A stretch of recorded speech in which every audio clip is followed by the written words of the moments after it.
अच्छा जी, सेक्शन 113 निकालें। बारिश के साथ साथ सेक्शन 113 हम करते हैं।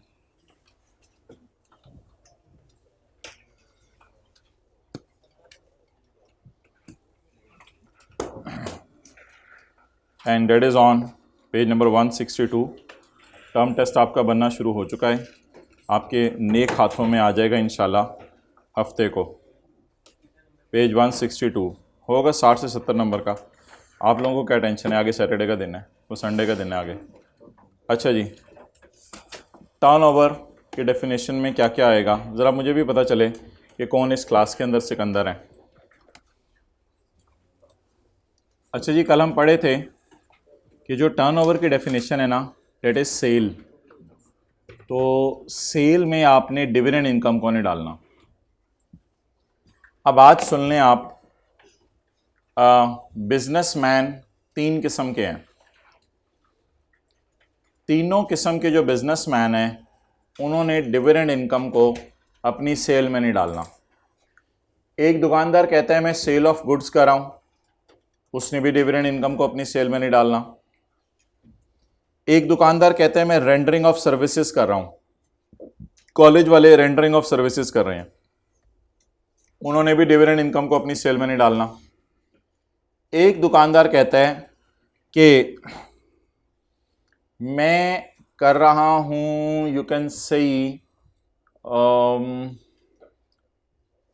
एग्जीक्यूशन ऑफ कॉन्ट्रैक्ट, एक लफ्ज़ हमने पढ़ा था इन द चैप्टर ऑफ 16, नहीं अदर सोर्स के चैप्टर में, execution of contract. Execution of contract ये था कि वो दुकानदार सेल ऑफ गुड्स भी कर रहे और एक ही वक्त में रेंडरिंग ऑफ सर्विस भी कर रहे हैं। अब 3 किस्म के दुकानदार हैं। जो दुकानदार कहता है मैं सिर्फ सेल ऑफ गुड्स कर रहा हूं, उसने भी डिविडेंड इनकम को इस सेक्शन से बाहर निकाल देना है। जो दुकानदार कहता है मैं रेंडरिंग ऑफ सर्विस कर रहा हूं, जैसे कॉलेज वाले, उन्होंने भी डिविडेंड इनकम को इस सेक्शन से निकाल देना है। और एक दुकानदार कहता है कि मैं सेल ऑफ गुड्स भी कर रहा हूं और इसके साथ साथ रेंडरिंग ऑफ सर्विस भी कर रहा हूं। जैसे बिल्डर्स होते हैं, घर भी बना के देते हैं, साथ मैप भी बना के देते हैं। तो इन्होंने भी क्या करना है, इन्होंने भी डिविडेंड इनकम को बाहर निकाल देना है। क्लियर हो गया? तो बस ये 3 दुकानदारों की बात है, ये पढ़ लें। पहला दुकानदार, gross receipt from sale of goods, however income following under final tax regime will not be considered. एक दुकानदार है कॉलेज वाले, वो कहते हैं हम बच्चों से फीस ले रहे हैं, बोले किस लिए? For rendering of tuition services. College में ट्यूशन सर्विसेज प्रोवाइड की जा रही हैं, तो हम फीस ले रहे हैं for rendering of tuition services, except sale में इन्होंने क्या नहीं डालना, बोले receipt following under final tax. और gross receipt from execution of contract, एक बंदा कहता है मैं सेल ऑफ गुड्स भी कर रहा हूं एंड रेंडरिंग ऑफ सर्विसेज भी कर रहा हूं, यानी एक वक्त के अंदर मैं सेल ऑफ गुड्स भी कर रहा हूं, रेंडरिंग ऑफ सर्विसेज भी कर रहा हूं। इस दुकानदार को कहेंगे बिल्डर, जो लोगों को घर बना के दे रहा है। इसके लिए भी यही रूल है, इसकी सेल होगी जो घर बना के पैसे आए, या डिविडेंड इनकम भी अगर ये कमा रहे तो उसमें आएगी, डिविडेंड इनकम उसमें नहीं आएगी।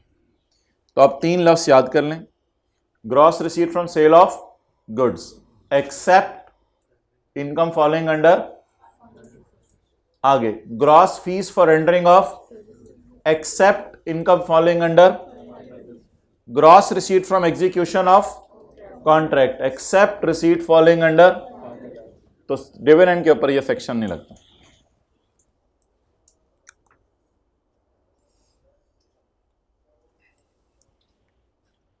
अच्छा, एक बड़ा थोड़ा सा अजीब सा और इंटरेस्टिंग सा सिनेरियो है।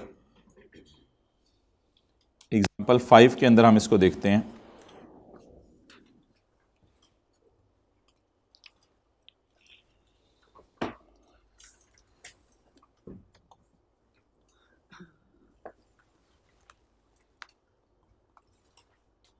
एक है जी पीटीसीएल कंपनी खुद, इसकी सेल है 3 मिलियन।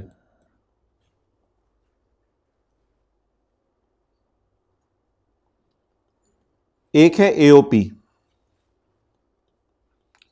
इसकी सेल है 1 मिलियन। इसके दो पार्टनर्स हैं, इंजमामुल हक ने मिलके पीटीसीएल कंपनी के साथ पार्टनरशिप कर ली और ये लोग केबल्स बना रहे हैं। इंजमाम का हिस्सा है 60%, पीटीसीएल का हिस्सा है 40%। अब पीटीसीएल का जो मेन काम है आपको पता है वो केबलें बनाना नहीं है, वो तो लैंडलाइन सर्विसेज, इंटरनेट सर्विसेज देना है। तो पीटीसीएल ने अकेले सेल की 3 मिलियन की और पीटीसीएल और इंजमाम ने मिलकर सेल की 1 मिलियन की। अब इस डेटे की बुनियाद पर मेरा जो सॉल्यूशन बनेगा वो आप मुझे जरा बताएं, पीटीसीएल की ओवरऑल सेल कितनी बनी? 3 मिलियन जमा, बोलें बोलें बोलें, 1 मिलियन का 40%। वाई? पीटीसीएल की अपनी सेल उसकी अपनी है सारी, और उसने जो एओपी के साथ सेल कमाई उसमें 60% इंजमाम को चला जाएगा और 40%। तो what is sale for the purpose of section 113? 3.4 million. Note कर लो। ये एग्जांपल कौन सी है? अगले सफे पे कौन सी एग्जांपल है? एग्जांपल 5। ये अगले सफे पे एग्जांपल 5 है। इसका डाटा मैं आपको दिखा देता हूं।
ये लेट डेली आना सही तो नहीं है वैसे।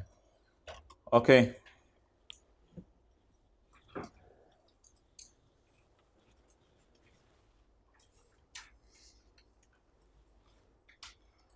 अगर पीटीसीएल अपनी सेल कर रही है तो अपनी सेल भी पूरी लेगी, लेकिन अगर पीटीसीएल एओपी के साथ मिलकर सेल कर रही है तो फिर पीटीसीएल की अपनी सेल पूरी होगी या उसकी सेल का सिर्फ हिस्सा होगा? एओपी की सेल का हिस्सा होगा।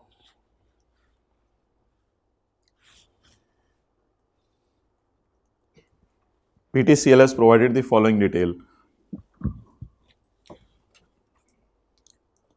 ये ना PTCL's सेल है, PTCL's own cell.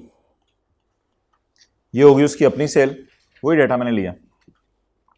The company is also partner in a partnership firm and has purchase 40% capital of partnership firm.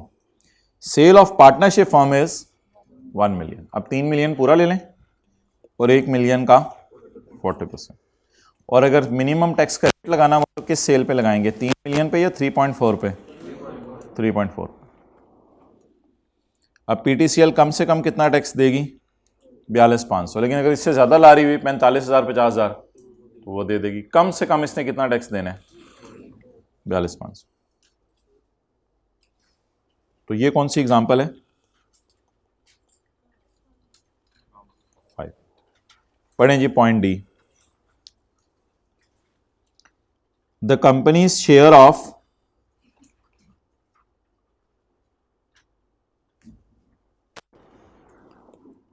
आसान कर लें इसको। The company's share of gross receipt from an AOP. What is the company's share 40%. What is gross receipt from AOP? 1 million. तो 1 million into 40%. इसमें 3 million का जिक्र नहीं मिलेगा आपको, क्योंकि वो तो पीटीसीएल की अपनी सेल है ना, वो तो बताने की जरूरत ही नहीं। तो ये 1 million into 40% की बात हो रही है। यार इधर ही आ जाते, मैंने क्या कहना था। चलो अब खैर है, खोलो किताब, करो जाओ देख लो कौन है वो। पराई पुनी का पाप ना बुन, तुझे क्या बाकी लोग क्या कर रहे हैं, तो अपना सीए कर। The company's share of gross receipt from AOP. Can you tell me the gross receipt from AOP? Gross receipt from AOP, 1 million. Can you tell me the company's share? 40%. So what is the gross receipt from AOP? 1 million. What is company's share? 40%.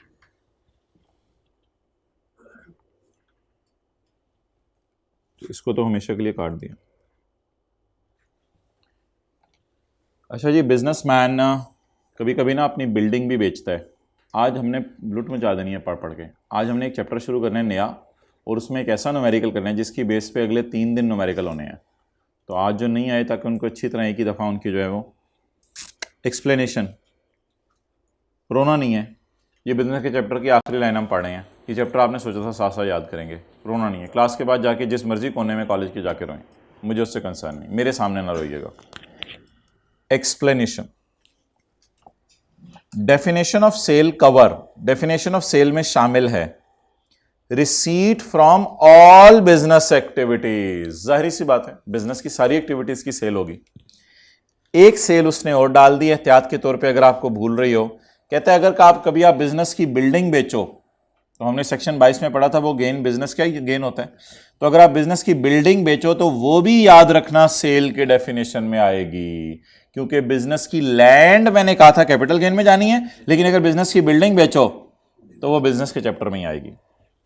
तो definition of sale covers receipt from all business activities including receipt from sale of immovable property. तो sale of immovable property भी इसमें शामिल हो गई। तो लिखें business की बिल्डिंग का बेचना भी सेल में आएगा।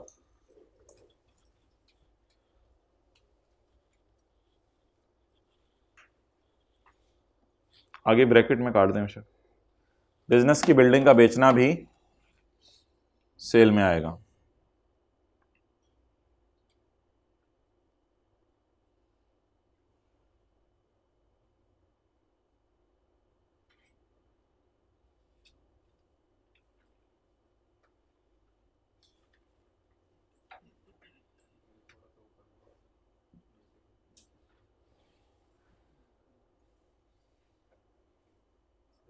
जी जी,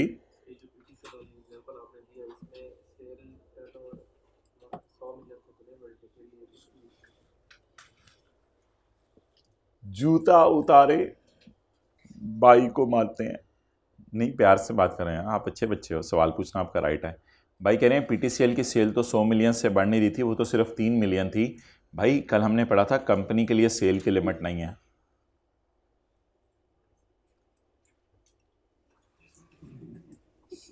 कंपनी के लिए वो सेल की लिमिट किसके लिए है? इंडिविजुअल और एओपी के लिए।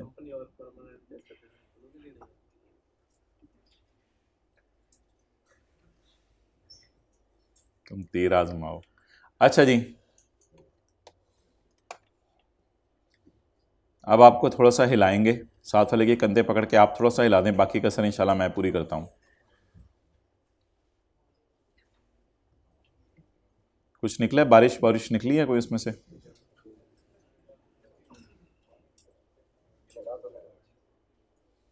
मैं आज कॉलेज की छत पे जाके चाय पीऊंगा पंजाब यूनिवर्सिटी के घास को आंखों के सामने रख के। तो ख्वाहिशें देखें इन लोगों की, यार सीए करो या जिले काम करन आए हो। अच्छा, क्वेश्चन नंबर 46 का A, what do you understand by the term turnover? Yes I understand but I forgot. What do you understand by the term turnover? आप टर्नओवर के बारे में क्या जानते हैं? रोशनी डालें जी, टर्नओवर के बारे में क्या जानते हैं? कौन सा पॉइंट लिख के आएंगे? 113 का ओ बोलने बबलू, 113 का 3। ये इंशाल्लाह अभी हम चैप्टर 12 शुरू करने लगे हैं जेओपी का। इसको जुमेरात जुम्मा हफ्ता लगा के फारग कर देंगे और फिर मंडे से इंशाल्लाह सेल्स टैक्स शुरू होगा, ताकि जब ईद की छुट्टियां जोबन के ऊपर हों तो उन दिनों में 1-2 दिन पहले और 1-2 दिन बाद सेल्स टैक्स रूज पे चल रहा हो 30 नंबर वाला, ताकि बच्चे जो है वो अपना बड़ा लॉस कर जाएं। ओके, तो what do you understand by the term turnover? Turnover से आपकी क्या डेफिनेशन मुराद है वो हमने पढ़ लिया, as defined in section 113। List the persons who are required to pay minimum tax on the basis of sale. किन लोगों ने टैक्स देना है? ये कौन सा पॉइंट था? बस ये 4 लोग, ये और ये, बस ये 4, और कुछ नहीं लिखना। 8 नंबर के लिए काफ़ी है, क्योंकि असल में सेल की डेफिनेशन काफ़ी लंबी है, तो टर्नओवर की डेफिनेशन काफ़ी लंबी है, वो हो जाएंगे 5 नंबर उसके और 2-3 नंबर ऊपर वाले के हो जाएंगे। बाकी बरकत के लिए आपको 1 नंबर शायद, अच्छा सर हमें तो नहीं बरकत के लिए नंबर मिलते, आप लोगों को शायद मिल जाते हो आपके ज़माने में। क्या कह रहा है?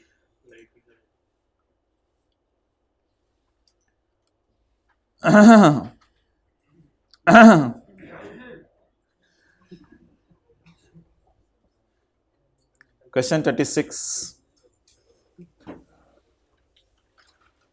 अंडर द प्रोविजंस ऑफ खाला जी का ऑर्डिनेंस। ये कौन सा ऑर्डिनेंस आ गया? Income tax ordinance. इसकी तस्वीर खींच के अब्दुल्ला को भेज दिया करें जो मैं गलती बताऊं। Income tax ordinance, income tax ordinance, certain persons are required to pay minimum tax. कुछ लोगों ने मिनिमम टैक्स, उधर से नहीं अच्छी आ जाएगी, ये इधर वाली अच्छी आएगी। तो explain the term turnover, turnover की डेफिनेशन बताएं जी। डन। दूसरा, list the persons who are required to pay minimum tax. Done, done, done. Discuss the rule relating to carry forward of minimum tax. Minimum tax carry forward के rule ढूंढने जरा, किस point में पढ़े थे? बस सी सी सी सी काफी है। Let's see the C. Two का सी, टू का C, feel it is going inside you, two का सी, इनर हार्ट। तो टू का सी इज इनफ। ओके गा, अगर आप मुझे ये कहें कि मैं क्वेश्चन 38 को डिस्कस करूं तो I will beat you in front of people. Building बिकी थी जिसमें कंसिडरेशन कॉस्ट से बढ़ गई थी और एक्सपोर्ट हुआ था एसेट। ये आज याद से कर लेना, अगर कल नहीं किया था आप लोगों ने सवाल। आज कौन कर लेंगे? कल नहीं किया इन्होंने। चलें, आई एम वेरी मच परेशान कि आप लोग पढ़ नहीं रहे साथ घर जाके। क्वेश्चन 45 अगर आप लोगों ने घर जाके नहीं किया है तो इसमें मेरा कोई कसूर नहीं है, मैं करवाने लगा हूँ क्लास में। Respond to the following situation, वरना हमने तो नहीं कहना था रिस्पॉन्ड, अगर तू ना कहता तो। Respond to the following situation under खाला जी का ऑर्डिनेंस 2001, मेड इन द मौजूदगी ऑफ खालू जी। ये जो बैठता है इस बच्चे का क्या नाम है जो इधर बैठता है? शरीफ से जो बच्चा बैठता है इधर, याद करो आप, मैं जरा पढ़ा लूँ अभी। क्या? मुजतबा, खड़े हो जाओ। ये लेक्चर यूट्यूब पे अपलोड करना है। मुजतबा खड़े हो जाओ, खड़े रहो अगले 15 मिनट ना आने की वजह से। आप लोग आ जाएं। वो मुजतबा वो है, उससे सैफ तू भी खड़े हो जा। मैं शरीफ सा बच्चा कह रहा हूँ, वो भी शरीफ है वैसे तो। Working one, sculpture A, working to.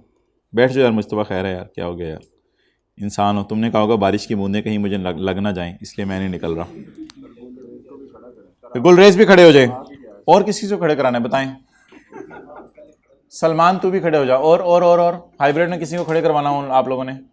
मुस्तकीम खड़े हो जाओ। वो जाहिद नाम था, जाहिद खड़े हो जाओ। सैफ खड़े हो जाओ। नहीं, बिठाना उठाना कोई नहीं होगा। तू इतना समझ रहे कि वो मात बांध रहे होंगे।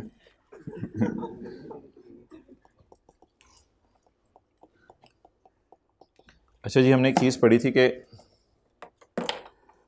अगर आप 2 एसेट अलग अलग खरीदें 2 एसेट, और फिर आप उनको बेच इकट्ठा दें, तो ऐसी सूरत में उनके बेचने की प्राइस अवेलेबल नहीं होती अलग अलग, तो उनकी बेचने की प्राइस को आपने कैलकुलेट करना है based on fair values on the date of sale. खरीदे दो चीजें अलग अलग, ये नहीं कि एक चीज खरीदी और उसके दो पार्ट थे, ये कॉन्सेप्ट अलग था। दो चीजें खरीदी आप लोगों ने, सॉरी अलग अलग, बेच दी आपने इकट्ठी। अब बेचने की प्राइस अलग अलग पता नहीं है, तो क्या करें, बेचने की प्राइस को पोर्शन कर दें based on their fair values on the date of sale. On 1 July 2014 Ahmad purchase 2 sculptures. एक उसने खरीदे 4,10,000 का, देखें इधर, एक उसने 4,10,000 का खरीदा है और दूसरा उसने 4,75,000 का खरीदा है। एज्यूम करें ये मार्कर नहीं है, मुजस्मा है, तो ये दो मुजस्मे उसने खरीदे हैं। ऑन 30 नवंबर 19, 5-6 साल बाद, during the shifting of his house, घर शिफ्ट करते करते शिफ्ट करने वालों ने सफाई भी की और सफाया भी कर दिया। ही लॉस्ट बोथ स्कल्पचर्स, उसने दोनों स्कल्पचर जो है बेचारे के गुम हो गए। ऑन 15 जनवरी 2020, यानी न्यूमेरिकल के फेस में इस साइड पे बनाऊंगा तो उस पर लिखूंगा मैं टैक्स ईयर 2020। ऑन 15 जनवरी 2020 यानी टैक्स ईयर 2020, यहां फेस बनाएंगे। He received insurance claim of 9,40,000 in a single deal against the loss of 2। दोनों कितने के बिक गए या इंश्योरेंस कंपनी से पैसे आ गए? 940। अभी आगे ना चलें, कॉस्ट बताएं दोनों की, पहले की, दूसरे की, ये दोनों की क्या आ गई? कॉस्ट। कंसिडरेशन दोनों की इकट्ठी वाली बताएं। डन। अब ये 940 अलग अलग नहीं हो रही, आगे चलें। The fair market value of both sculpture at the time of loss, जब लॉस आया यानी जब चोरी हुए, was estimated at 360 and 540 divided by multiplied by, और इसको भी डिवाइडेड बाय। किसी को प्रोविजन याद है लॉ की? क्या है? हाथ खड़ा करके बताएं।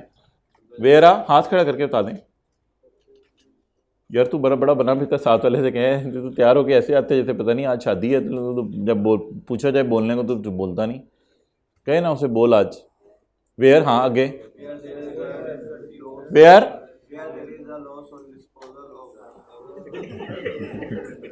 कोई और बोले। हाँ बस आगे मुझे याद आ गया, छोड़ दें। Where 2 or more assets are disposed of in a single transaction and the consideration for both is not ascertainable, the consideration received shall be apportioned between the parts, between the two assets in proportion to their fair values on the date of transaction। Sale मैंने लिखवाया था, उधर transaction लिखा हुआ था। यार ये किधर आपकी अकल किधर गई हुई है? याद नहीं रहती चीज़ें, हमें तो याद रहती थी। मुझे तो अभी तक याद है, ये तो ये कैफ का तो छोटा सा सिलेबस है, सीए फाइनल का सिलेबस इससे 4 गुना था, और पेपर में 97 नंबर मुझे आते थे, और वो 3 नंबर का एक थ्योरी का सवाल था, वो मुझे याद आ रहा था किस सफ़े पे लिखा हुआ है, लेकिन ये नहीं याद आ रहा था उसमें लिखा क्या हुआ था। तो इतनी दफ़ा किताब को पढ़ लेते थे कि हमें तो सेक्शन नंबर याद थे। ये मैं गप नहीं मार रहा, सेक्शन नंबर याद हो जाते थे। सेक्शन के अंदर तो दूर की बात है। पता नहीं अब आप लोग क्या करते हैं, इतना खुला टाइम होता है घर जाके। बताएं जी, कंसिडरेशन रिसीव, ये गप नहीं मार रहा, 376, और ये बताएं 564। अब जो बारिश को देख के थोड़ा बहुत हो जाए, आज तो मैं समोसे खाऊंगा, चल रशीद चलें। भाई ये तो समोसे खा ले, 6 महीने के एंड पे जी 4 समोसे खाए, 4 कप चाय पी, 2 रिश्तेदारों की शादियों पे गए थे, और थोड़ा सा ज़रा 2 ईदें घर करके आए थे, मुहर्रम में भी घर चले गए थे। ये 6 महीने गुजर गए। लो 34 का क्या आया? अच्छा लेकिन मेरे भाई फेस पे लाके ना आपने कैपिटल गेन की हेडिंग अगर दें तो स्कल्पचर ए का लॉस रिकॉर्ड नहीं करेंगे। पेंटिंग, ज्वेलरी, स्कल्पचर, कॉइन वगैरह, आपको याद है इनके बेचने पे हमने पढ़ा था लॉस रिकॉर्ड करने की इजाज़त नहीं है। हाँ लेकिन अगर इनके ऊपर गेन आया है तो रिकॉर्ड कर लें। तो 89 इज योर टैक्सेबल इनकम, जो सवाल की रिक्वायरमेंट थी।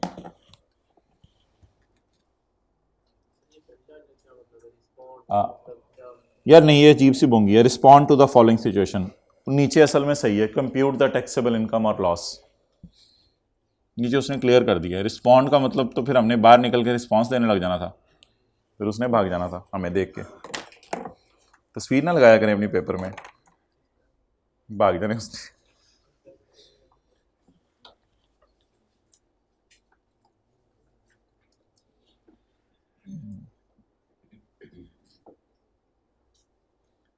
ये किस दिन हुई थी वो YouTube पे वीडियो अपलोड? मैं ज़रा उसके व्यूज़ देख लूँ कितने हैं। आप लोगों ने देख लिया या नहीं देखा? बच्चे को लेके जा रहे थे क्या? मतलब क्या बातें कर रहे हैं यार। वो जो हमारी वाली वीडियो अपलोड हुई थी कैफ 2 वाली, हाँ ये 69B। ये बहुत ही गलत है। कोई पिछले 30 मिनट से ट्रेडिंग कर रहा हूँ। आप लोग करें नोट। जी अस्सलाम। हाँ ये वाला था। 413 व्यूज़ आ गए हैं, बाहर के बंदे भी को देख रहे हैं वीडियोस, इसमें आप लोग नहीं हैं। 13 आप लोग हैं, 400 बाहर के हैं।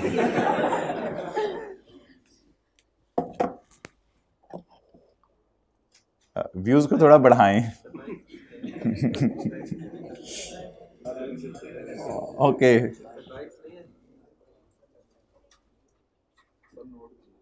कमेंट करना ना भूलिएगा। मैनू समझ नहीं आया।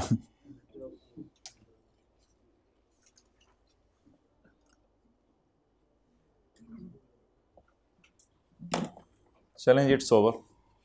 खोल लें अब, चलो चलो तो सीधे खोल कुत्ते का ना भाई। हाइब्रिड तेरे पहले ही हाफ स्लीव्स हैं और ऊपर ना करी। अच्छा जी, चैप्टर नंबर 12 निकालने बरकत के लिए।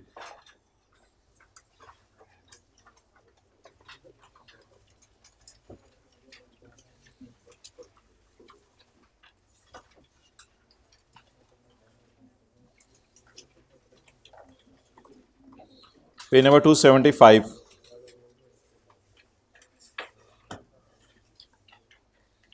Question number 1, mister A and B. अच्छा जी, आज हम एओपी के न्यूमेरिकल्स शुरू करने लगे हैं। उसमें एओपी को कहते हैं पार्टनरशिप फॉर्म। अब नॉर्मली अगर पार्टनरशिप फॉर्म का न्यूमेरिकल आ जाएगा तो आपको 3 न्यूमेरिकल सॉल्व करने पड़ेंगे। देखें ये एओपी है, इसके 2 पार्टनर हैं ए और बी। मिसाल के तौर पे एओपी कारोबार कर रही है इलेक्ट्रॉनिक आइटम्स का, तो एओपी का न्यूमेरिकल अलग सॉल्व होगा। क्या ये पॉसिबल है कि मिस्टर ए और बी मिल के इलेक्ट्रॉनिक आइटम्स का कारोबार कर रहे हों और मिस्टर ए पार्ट टाइम अपना भी कोई काम कर रहा हो, इंडिविजुअल इनकम्स कमा रहा हो, कैपिटल गेन, अदर सोर्स और कोई इनकम्स कमा रहा हो? इसी तरह क्या ये पॉसिबल है कि एओपी में ए और बी मिल के कोई कारोबार कर रहे हों इलेक्ट्रॉनिक आइटम्स का? वो मैंने कह दिया है, लेकिन इसके अलावा बी खुद भी कोई काम करता हो अलग से ए के अलावा के अपना। Is it possible? If it is possible तो व्हाट डज इट मीन कि हमें 3 न्यूमेरिकल सॉल्व करने हुआ करेंगे। ये I was talking about him. What is his name? Mujtaba. आओ, जहां बैठते हो वहीं बैठो, बड़े टाइम पे आए हो। तो कैसे पता चला चैप्टर 12 शुरू हो गया? कुछ कारण है जो छेती जो भी करना है। अच्छा अभी तक देखो, एओपी इलेक्ट्रॉनिक आइटम्स को डील कर रही है। ए अकेले भी अब कोई कारोबार वगैरह कर रहा हो सकता है और बी अकेले भी कोई कारोबार कर रहा हो सकता है। तो हम 3 न्यूमेरिकल सॉल्व किया करेंगे। एक एओपी का सॉल्व किया करेंगे जिसमें एओपी का कारोबार आएगा, एक ए का सॉल्व किया करेंगे और एक बी का सॉल्व किया करेंगे।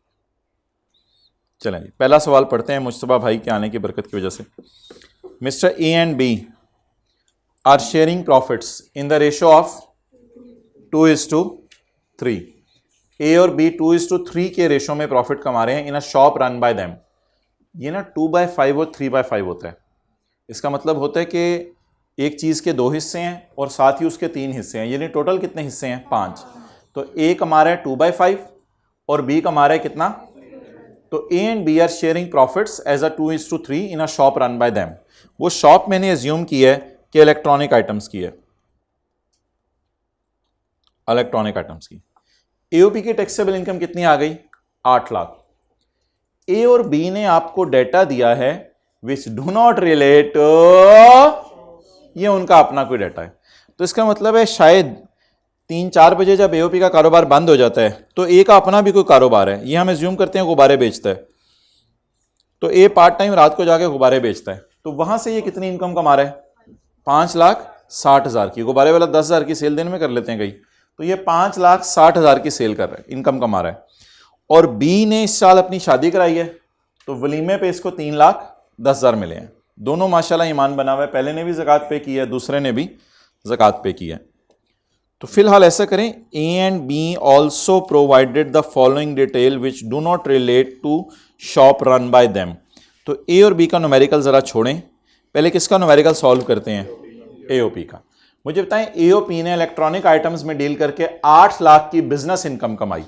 तो अब हम सवाल सॉल्व करने लगे हैं किसका, AOP. AOP income and tax दे रहा हूं, बताएं जी एओपी की इनकम फ्रॉम बिजनेस। कैलकुलेटर भी निकाल लें, सब कुछ कर लें, बड़ा जबरदस्त सवाल आज पहली दफा होने लगा है। इनकम फ्रॉम बिजनेस 8 लाख रुपया,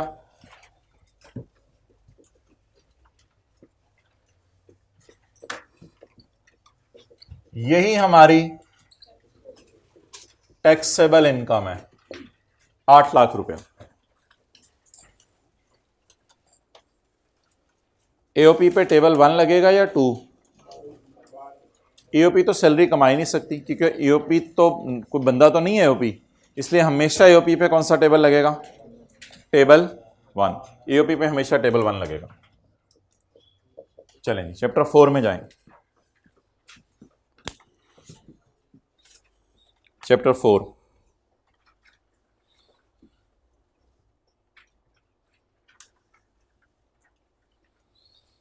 बताएं जी, ये भूल तो नहीं गया, बस सीरियल 2 लगना है या 3 लगना है, याद है कौन सा लगना है? 8 लाख दोनों जगह नजर आ रहा है। Where income exceed 8 lakh, exceed तो नहीं करी हमारी, अप टू 8 लाख है, तो ये लगना है 5% of amount exceeding 6 lakh. What is total amount, 8 lakh, 5% of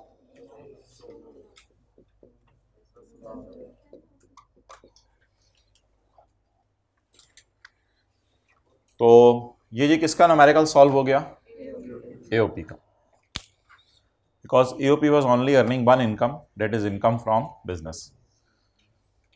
तो ए और बी ने, यहां तक हो रहा है कवर, ए और बी ने इलेक्ट्रॉनिक आइटम्स में डील करके 8 लाख कमाया, जिसपे इनका टैक्स बना 10,000।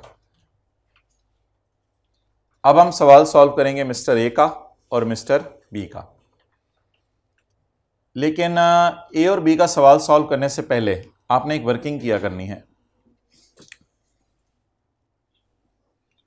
ए और बी का सवाल सॉल्व करने से पहले आपने एक वर्किंग किया करनी है।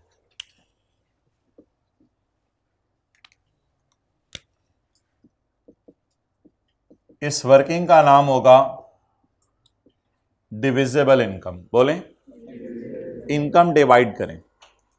एओपी ने कितना कमाया, 8 लाख। आपने 8 लाख बांटा करने, 10,000 माइनस करके नहीं बांटा करना, पूरा 8 लाख आपने बांटा करना है। किन के दरमियान, पार्टनर्स के दरमियान, पार्टनर ए और पार्टनर बी के दरमियान। What is divisible income, 8 lakh. जो इनकम ऐसी इस काबिल है कि उसे डिवाइड किया जा सके, ये वाली फिगर लिया करनी है, ये वाली टैक्सेबल इनकम। अब हमने अगले 3-4 दिन न्यूमेरिकली करने हैं बस इस चैप्टर के, तो उसमें बार बार ये रिवाइज भी हो जाएगा। टैक्सेबल इनकम आपने लेनी है। इसमें ए कितना कमा रहा है और बी कितना कमा रहा है। मेरे ख्याल से ए कमा रहा है 2/5। अभी तक मैंने नीचे वाला डाटा नहीं खोला, वो भी खोलने की जरूरत भी नहीं। ए कमा रहा है 2/5 और बी कमा रहा है 3/5।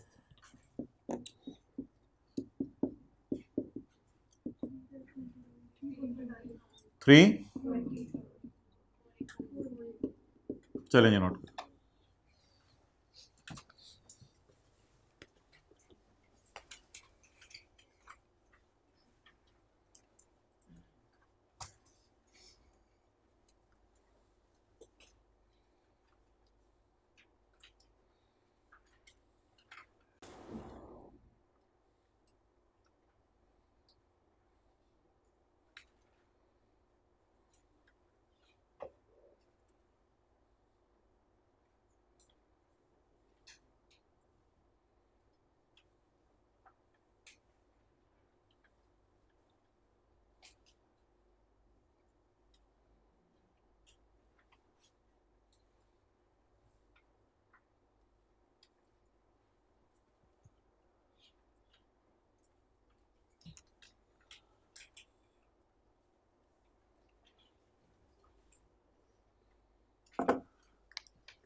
अब जी किसका न्यूमेरिकल सॉल्व करें?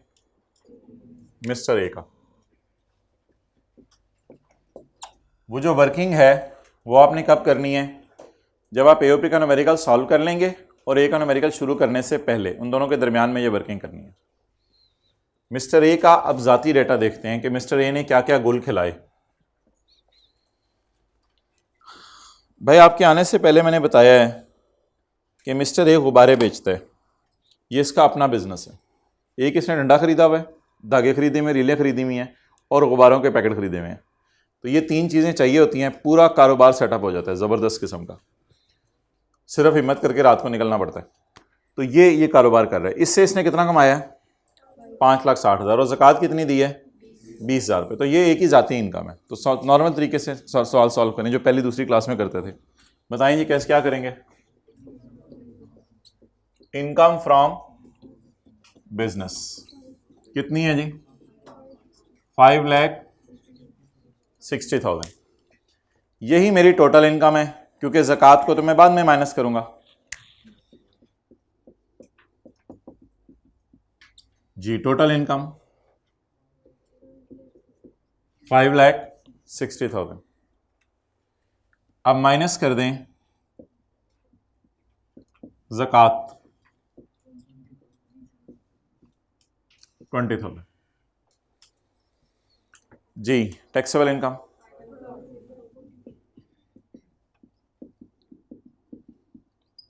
5 लाख।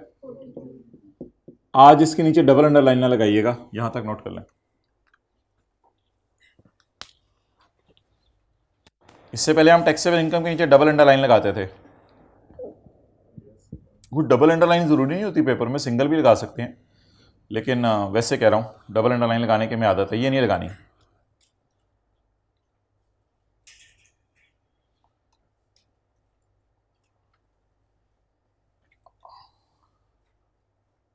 अब जी सारे मुतवज्जे हो जाएं। अब आज का पहला कॉन्सेप्ट आने लगा है कि मिस्टर ए ने एओपी से भी तो कमाए में ना 3,20,000। अब इस पे एक सवाल उठेगा, क्या ये 3,20,000 दोबारा ए की इनकम में ऐड करें या ना करें? क्योंकि ए अपना कारोबार है गुब्बारे बेचने वाला, उससे इसने कमाया 5,60,000। इलेक्ट्रॉनिक आइटम्स में इन दोनों ने मिल के कमाया 3,20,000। तो एक और इन दोनों ने मिल के कमाया 8 लाख, उसमें से ए का हिस्सा है 3,20,000। तो असूली तौर पे बात करें तो ये 3,20,000 इसकी इनकम में दोबारा ऐड नहीं होना चाहिए, क्योंकि ये 3,20,000 जिस 60 लाख से निकला है वो 60 लाख पे ऑलरेडी टैक्स लग चुका है। तो इसलिए ये वहां से डिराइव हुआ है, इसलिए इसको आप फेस के ऊपर जाके जो है वो असूली तौर के ऊपर दोबारा ऐड करने की तुक नहीं बनती। लेकिन लॉ मेकर कहता है कि मिस्टर ए के मुंह के ऊपर जो है वो टेप लगा दो और इस 3,20,000 को उसकी इनकम में ऐड करो। बोलने दें को, लेट हिम, आप अपना काम करें बस। ऐड करें आप अपना काम।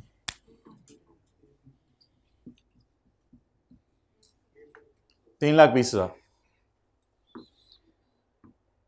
हाँ, जब से सिलेबस शुरू हुआ है पहली दफ़ा टैक्सेबल इनकम के नीचे हमने कोई लाइन डाली है, वरना टैक्सेबल इनकम के बाद फ़ौरन हम चैप्टर 4 पे जाते थे। आज एक नई लाइन डाली है। आप लोग लगे रहे अपना। टैक्सेबल इनकम दोबारा निकालें 8 लाख। बहुत ज़्यादा फिगर हो रही है, वो बोल रहे, बोलने दें उसको।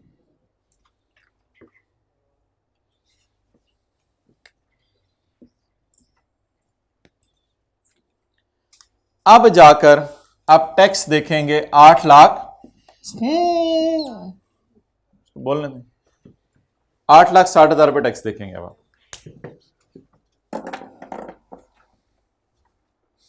खुदा के लिए प्लीज ऐसा ना करो, टेप खुल गई यार, दोबारा लगाओ।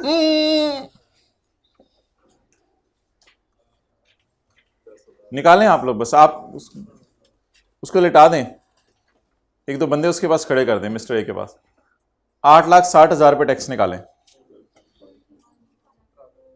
10,000 जमा, 12.5% ऑफ अमाउंट एक्सीडिंग प्लीज ऐसा ना करो खुदा, जमा 12.5% ऑफ 60,000। अंदर वाले कॉलम में ना टैक्स लिखने, बाहर वाले में नहीं। 17,500। अब टेप खोलें। हाँ बोल, मसला क्या है? वो कहता है यार ये तो कोई तरीका ना हुआ कि 3,20,000 पे 8 लाख में से तुमने एक्सट्रैक्ट किया, इस पे तो मैं ऑलरेडी टैक्स दे चुका हूं। हमने कहा बोल चाहता क्या है? कहता है मेरा तो 3,20,000 पे टैक्स देने का दिल नहीं है।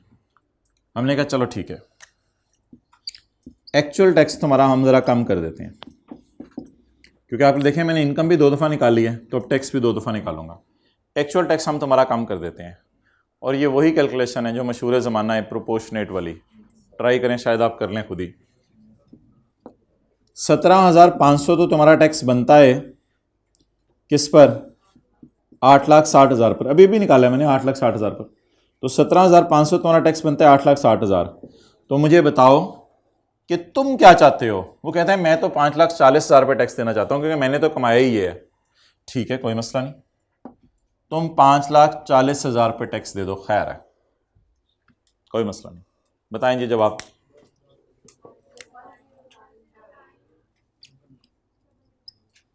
चलें जी, सवाल खत्म हुआ मिस्टर ए का।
तो ये थी जी सारी कैलकुलेशन। इसमें 4 फिगर्स हैं।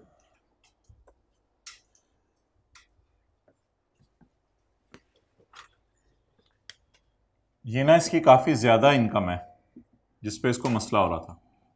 असल में इसकी ये वाली इनकम थी रियल, जो कम वाली इनकम थी। इसने काफ़ी कम कमाया था 5,40,000, लेकिन लॉ मेकर ने इसको बढ़ा के ना 860 कर दिया। इससे फ़र्क असल में ये पड़ता है कि 540 पे कोई लोअर रेट लगता था तो 860 किसी हायर स्लैब में जाके गिरता है, जिस वजह से प्रोपोर्शनेट करें तो ये टैक्स अच्छा खासा इसको बेचारे को देना पड़ा है। तो ये वजह है। बहरहाल इस टैक्सेबल इनकम के सामने हम लिख दिया करेंगे फॉर रेट बढ़ाना।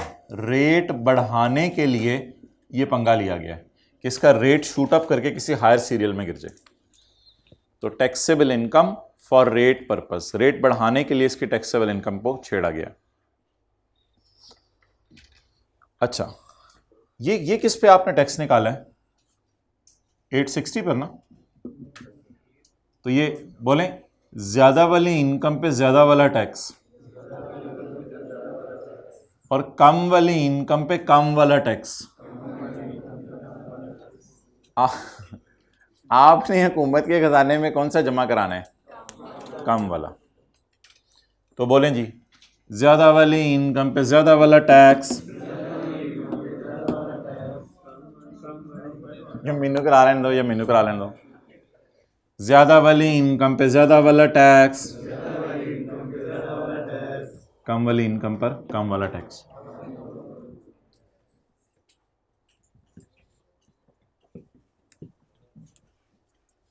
चलें जी आगे। मिस्टर बी सॉल्व कर दें। You have 120 seconds.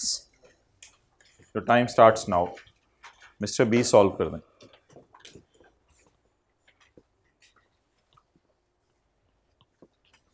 अगले सफ़े पे या हाँ इसी सफ़े पे जगह ठीक है। फ्रेश फ्रेश तरह करो। नहीं, माइक उधर वाइट बोर्ड की तरफ रखें। ये कैमरा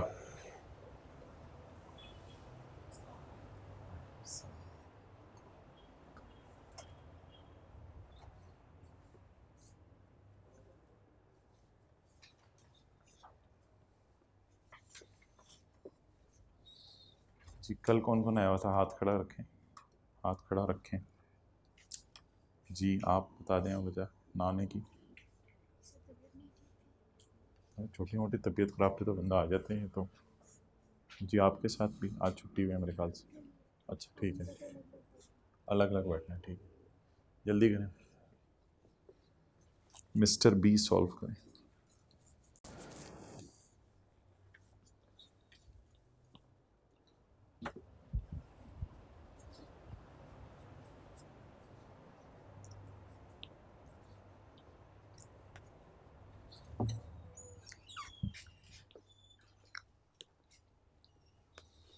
भाई ये कॉलेज वाले सॉकेट में मसला है, इसमें मोबाइल ख़राब हो जाते हैं।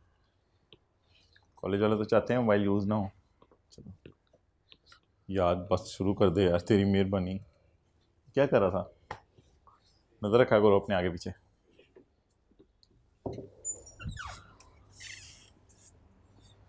ये वाला एसी चलवाना है ना।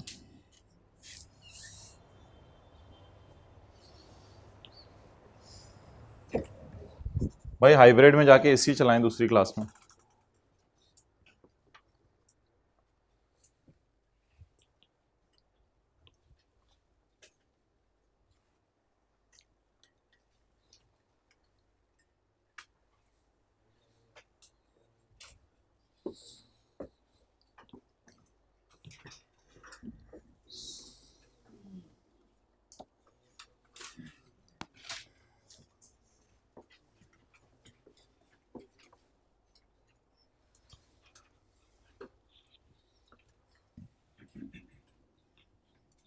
अच्छा मिस्टर बी की वैसे आप इनकम देखें सिर्फ 3,10,000 आ रही है, तो बहुत थोड़ी है, 6 लाख से भी कम है। लेकिन उसके बावजूद भी आप देखें ये जो अजीब सी कैलकुलेशन बनी है, इस बेचारे का यहाँ भी टैक्स बन गया है।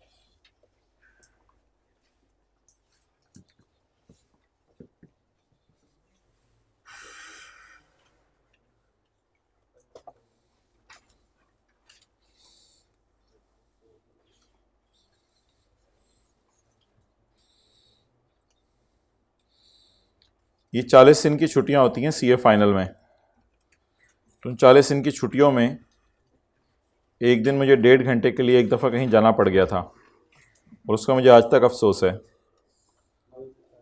तो तसव्वुर नहीं होता था हमारे यहाँ टाइम ज़ाया करने का कि टाइम ज़ाया करें। बाकी 39 डेज़ मेरे ख्याल से फुल एफिशिएंसी पे ऑपरेट करके 15-16 घंटे पड़ा गया था। तो बस कंसिस्टेंट एफर्ट चाहिए होती है और आप जैसे लोग ही कर भी जाते हैं, तो ऐसा मसला नहीं। देखें ज़रा साथ वाले गुल में इतना है, फूल के अंदर इतनी खुशबू है कि वो इतनी लुट मचाए। सूंघे ज़रा, साथ वाले फूल में इतनी खुशबू है।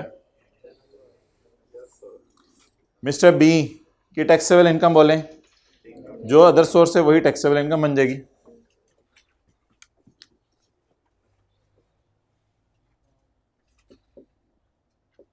पंजाब वाले भी क्या क्या मुहावरे बना गए, इन तिलों में तेल नहीं। लेकिन माशाल्लाह आपके साथ वाला कर जाएगा इंशाल्लाह। इनकम फ्रॉम अदर सोर्स, इसको 1-2 दिन और मोटिवेट करना है, इसने मोबाइल भी बेच देना है।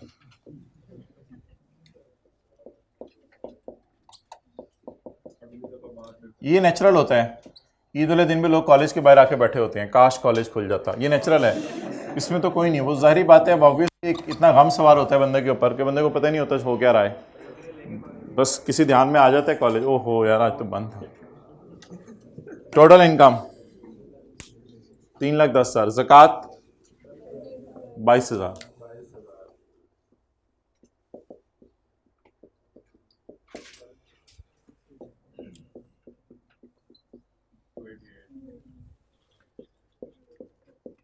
अच्छा जी, ये ऐसी टैक्सेबल इनकम है जिसके नीचे अब आपने डबल अंडरलाइन नहीं लगानी।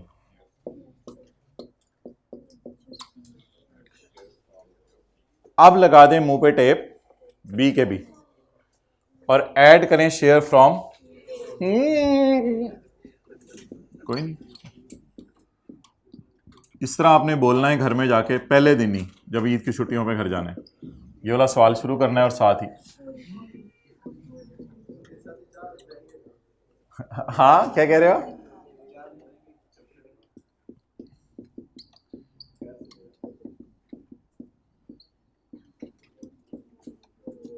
टैक्सेबल इनकम फॉर रेट बढ़ाना। यार एक लैम्ब रोस्ट मंगवा लो घर से और हॉस्टल के ओनर को खिला दो, वो इंशाल्लाह आपको इजाज़त दे देगा। 768,000, तो डेट इज टैक्सेबल इनकम दोबारा निकल आई। अब आप जाके इस पे टैक्स निकालेंगे अंडर चैप्टर 4। हाँ, अब देखना पड़ेगा टेबल 1 लगना है या 2। मिस्टर ए में भी देखना चाहिए था हमें टेबल 1 लगना है या 2, क्योंकि वो तो इंडिविजुअल है, लेकिन ऑब्वियसली ये लोग सैलरी कमा नहीं रहे, तो इसलिए इस बहस में भी पढ़ने की ज़रूरत नहीं, तो सिर्फ टेबल 1 देख लेते हैं जी। इधर गिरेगा 5% ऑफ अमाउंट एक्सीडिंग, तो बता दें जी 5% ऑफ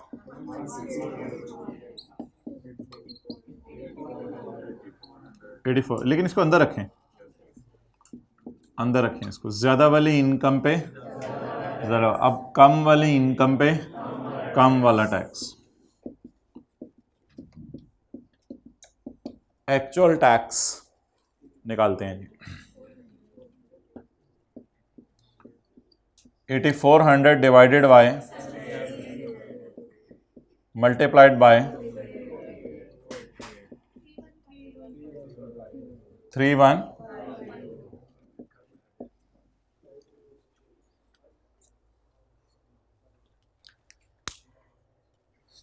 एक और कॉन्सेप्ट भी साथ ही कर लें। क्वेश्चन में जाके किताब में एक लाइन लिखें, ही डोनेटेड रुपीज़ मिस्टर बी के बारे में। मिस्टर बी डोनेटेड, क्वेश्चन में जाके किताब में, mister B donated rupees 12,000 to non profit organisation. Mister B donated rupees 12,000 to non profit organisation. B ने 12,000 डोनेट कर दिया है, बोलें किसको? Non profit organisation.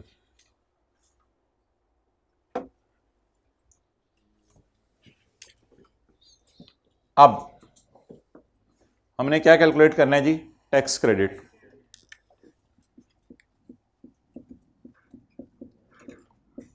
Tax credit under section 61। Formula किसी को याद हो? A over B into C, where A is the tax, B is the taxable income, and C is lower of actual donation or 20% of taxable income.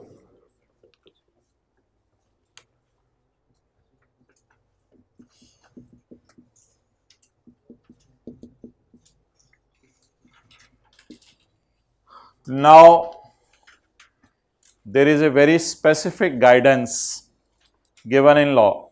Law ने बड़ी specific guidance दे दी है, अभी हम किताब में जाके देखेंगे। लॉ मेकर कहते हैं, मोहतरम बड़ी पक्की ठक्की बात आपसे करने लगा हूँ, सुन भी लो, उसको लिख भी लो, याद भी कर लो। यहाँ आपने जो ए लेना है फॉर कैलकुलेटिंग टैक्स क्रेडिट, वो टैक्स लेना है, लेकिन टैक्स आपको दो नज़र आ रहे हैं, एक ज़्यादा वाला और एक आपका दिल चाहेगा जो नज़र आ रहा है कम वाला वो लें, लेकिन मेरा हुक्म है ज़्यादा वाला लें। मजबूरी में लॉ मेकर को हमें फॉलो करना पड़ेगा। तो ए इज ज्यादा वाला टैक्स, सिमिलरली बी इज ज्यादा वाली इनकम। ये बड़ी अजीब सी उसने बात की है यहाँ ऊपर। आपने, आसान तो बात है, अजीब है लेकिन आसान सी बात है। तो 8400 divided by 7,68,000 multiplied by C, and C is lower of actual donation 12,000 या 20% था, 30% था, 30% था, 30% ऑफ टैक्सेबल इनकम। सी में लॉ मेकर ने गाइडेंस नहीं दी, इसलिए यहां लोगों की मुख्तलिफ राय है। कुछ लोग कहते हैं ज़्यादा वाली ले लें, कुछ कम वाली ले लें। ज़्यादा लोगों की राय है कम वाली ले लें, यानी जो एक्चुअल टैक्सेबल इनकम आपकी है। बट लोगों की राय अब मैं क्या करूं, इसमें लॉ मेकर ने को खामोशी इख्तियार की है। तो सीज लोअर ऑफ में जो टैक्सेबल इनकम है वो कम वाली लिया करेंगे जी। 86,400। इन दोनों फिगर्स में से लोअर कौन सी है सबर? 12,000। तो यूज किसको करूं फॉर्मूले में? 12,000। अच्छा, अब इसका क्या करना है? इसके जवाब का फेस पे लाकर माइनस करना है, टैक्स क्रेडिट देना है। दें 131।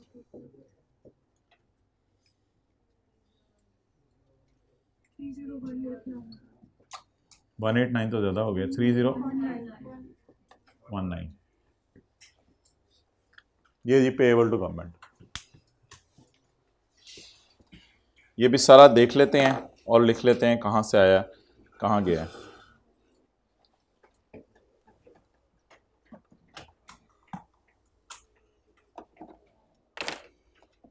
भाई दूसरी क्लास में एसी ऑन कर रहे थे, जरा हाथ खड़ा करके बता दो।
पेज पता नहीं कौन सा, 254।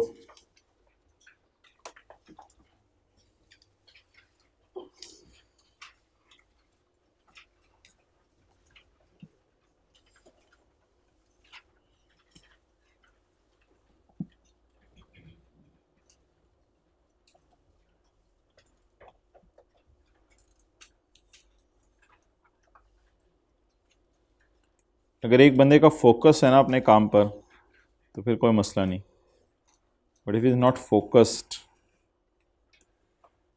फिर वो जिधर भी जा रहा है टाइम ही ज़ाया करे अपना, पूरा पेज ही उड़ गया। सुभान अल्लाह।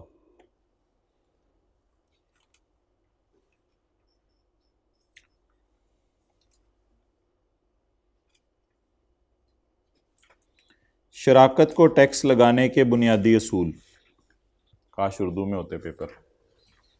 Principles of taxation of AOP, AOP को टैक्स लगाने के बुनियादी असूल। An AOP shall be liable to pay tax separately from the partners. AOP ने पार्टनर्स से सेपरेटली टैक्स देना है।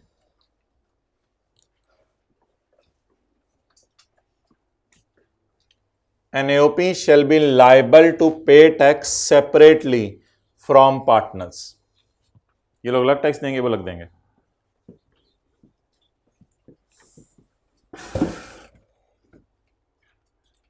And where the AOP has paid tax, और जब कभी AOP क्या करे, टैक्स पे कर दे,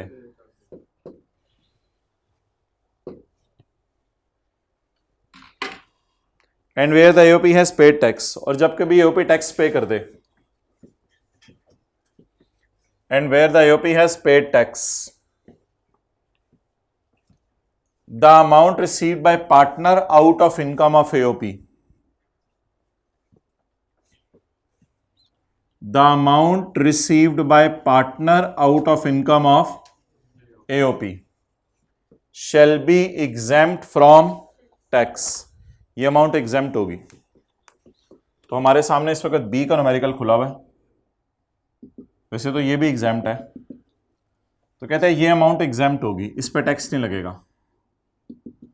लेकिन ये आपने अजीब तरह की एग्जेम्पशन देखी है जो ऐड भी हो रही है और फिर लेस नहीं हो रही बल्कि उल्टा रेट बढ़ा रही है। तो ये उस तरह की एग्जेम्पशन नहीं है जिस तरह की एग्जेम्पशन आप पहले पढ़ते हैं, ये अजीब सी एग्जेम्पशन है। तो इंग्लिश का फिक्रा याद कर लें। An AOP is liable to pay tax separately from its partners where the AOP has paid the tax. The amount received by partner from income of AOP shall be exempt from tax। इस पे ये exempt होगी, इस पे tax नहीं आपने देना।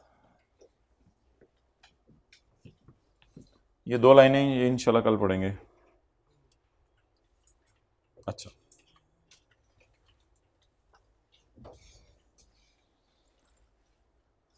an individual is a partner of an AOP, section 88। an individual is a partner of an, अब इसकी बात आने लगी, an individual is a partner of an AOP। अगर किसी साल इंडिविजुअल की टैक्सेबल इनकम भी हो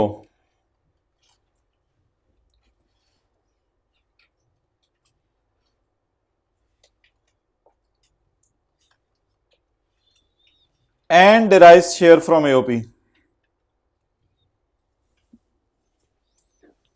अगर किसी साल इंडिविजुअल की टैक्सेबल इनकम भी हो और डिराइव्स शेयर फ्रॉम एओपी, अगर किसी साल इंडिविजुअल की टैक्सेबल इनकम भी हो and derives share from AOP, लिख ले।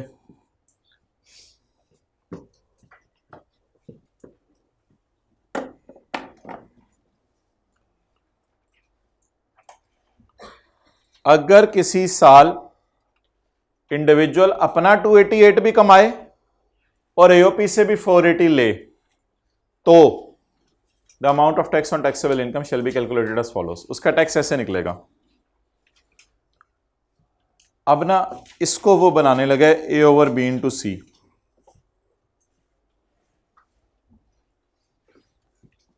ये जो हमने किया नहीं थोड़ी देर पहले, ज्यादा वाली इनकम पे ज्यादा वाला टैक्स, तो बताओ कम वाली इनकम पे कम वाला टैक्स कितना है। इसको वो अब कह रहे हैं ए, ये टैक्स रेट की बात नहीं हो रही, अभी टैक्स रेट की बात नहीं हो रही। इसको वो कह रहे हैं बी और इसको कह रहे हैं सी। या अगर मैं खुल के बात करूं, इसको कह रहा है ए, इसको कह रहा है बी और इसको कह रहा है सी, ताकि डी निकल आए। तो A over B into C. अब एक लफ्ज में आपने बोलने लगा हूं, A is the tax of individual assuming share from AOP is taxable। ये A हो गया। B सुने क्या है, B is the taxable income of individual assuming share from AOP is taxable, and C is the actual taxable income। अब ये 3-4 दफा आपने बोलना है और याद करना है। A is the tax of individual assume share from AOP is taxable। अब ये टैक्सेबल हो गया तो फिर ये आएगा, फिर काफी ज्यादा टैक्स आएगा। B is that taxable income of individual, that taxable income of individual where we assume that share from AOP is taxable, जहां हम assume करें share from AOP is taxable, and C is the actual taxable income।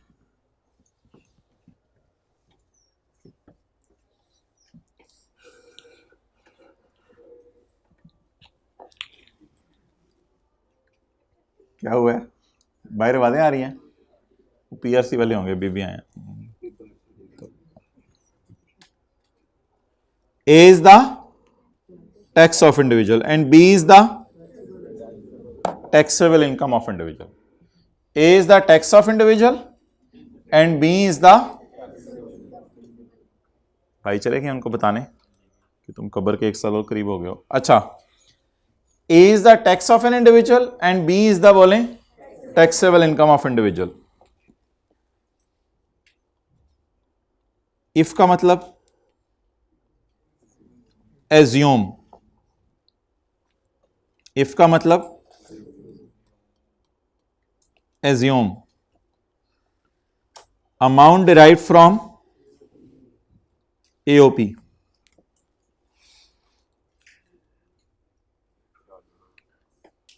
बोले बोले बोले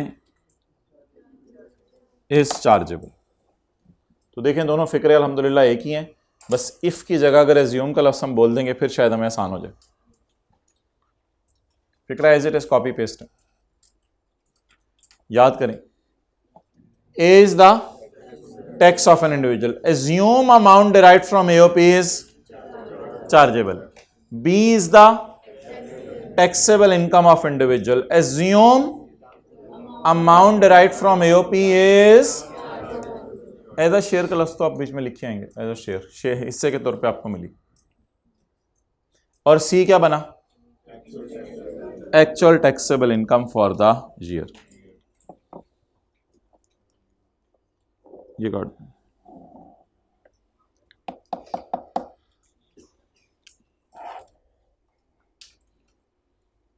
अब ये section टिक कर लें।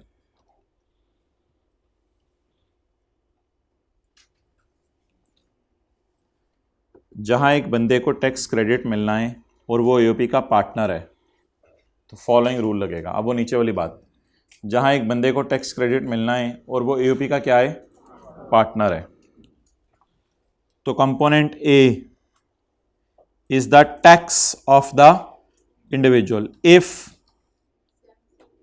नहीं छोड़े पड़े इधर, वो वही वाला, वही असल में फिक्रा वही लिख के आना है आपने।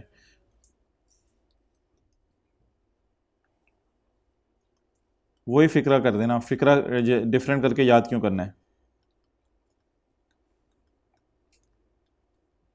Amount derived from AOP were chargeable to tax, as it is वही लिखाइएगा, नई चीज याद ना कीजिएगा कुछ। ए ज्यादा वाला टैक्स लेना है और बी भी ज्यादा वाली इनकम लेनी है, वही फिक्रा याद करें, बस छोड़े पर इधर जो लिखा हुआ है वही फिक्रा याद करें, इसको इसी तरह कर लें फिक्रे को।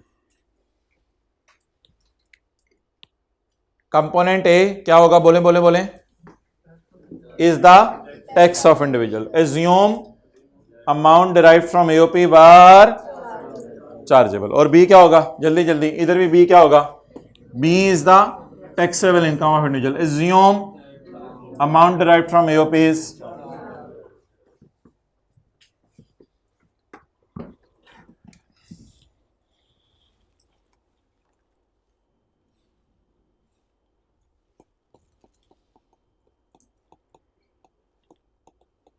वही फिक्रा बन गया। इसकी जरा तस्वीर खींच लें। नहीं आप लोगों को नहीं कह रहा,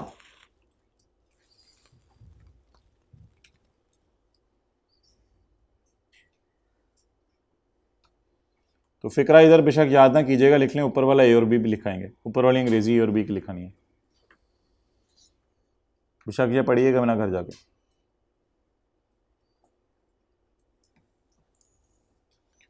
लिखें सी के बारे में लॉ खामोश है इसलिए वो एक्चुअल टैक्सेबल इनकम लेंगे। सी के बारे में खामोश है ना, अब क्या करें, सी के बारे में लॉ खामोश है इसलिए वो एक्चुअल टैक्सेबल इनकम लेंगे।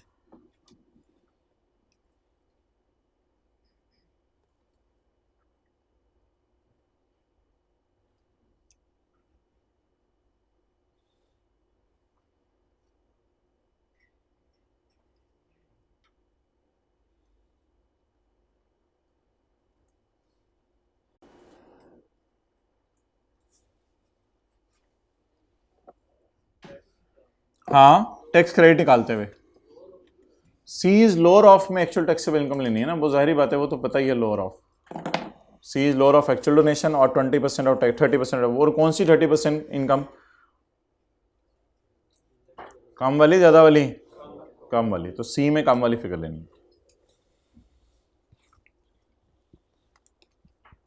अच्छा जी, टैक्स क्रेडिट्स के बारे में एक रूल है जनरल, जो आपको याद होगा, हमने पढ़ा था कि अगर टैक्स हो 3150 और टैक्स क्रेडिट हो 3151 तो -1 रिफंड या कैरी फॉरवर्ड नहीं होगा, याद है? अगर टैक्स हो 3150 और टैक्स क्रेडिट हो 3151 तो -1 कैरी फॉरवर्ड नहीं होगा। तो ये उसने जनरल रूल लिखा हुआ है दोबारा।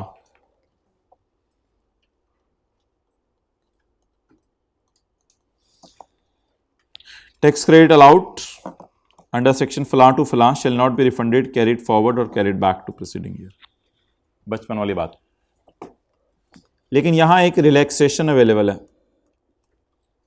यहां एक रिलैक्सेशन अवेलेबल है। वो रिलैक्सेशन बड़ी मजे की है।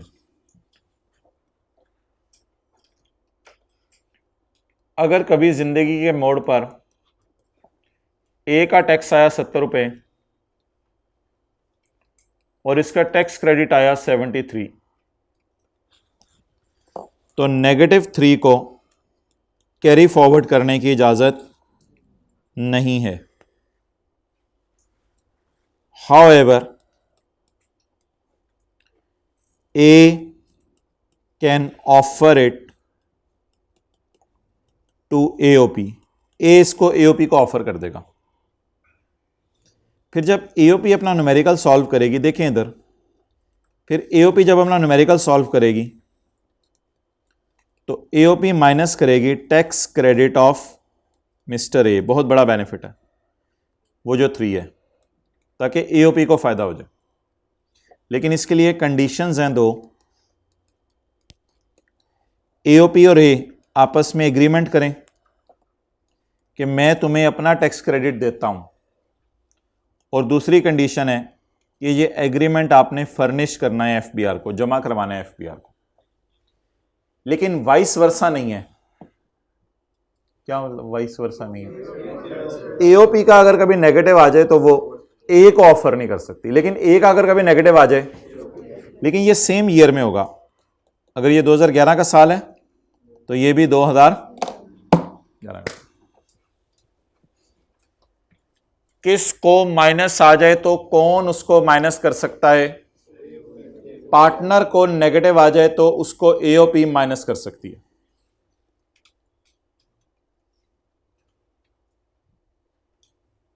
क्रॉस का क्या मतलब है? 3 रुपए कैरी फॉरवर्ड नहीं हो सकते।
कौन किसका टैक्स क्रेडिट माइनस कर सकता है?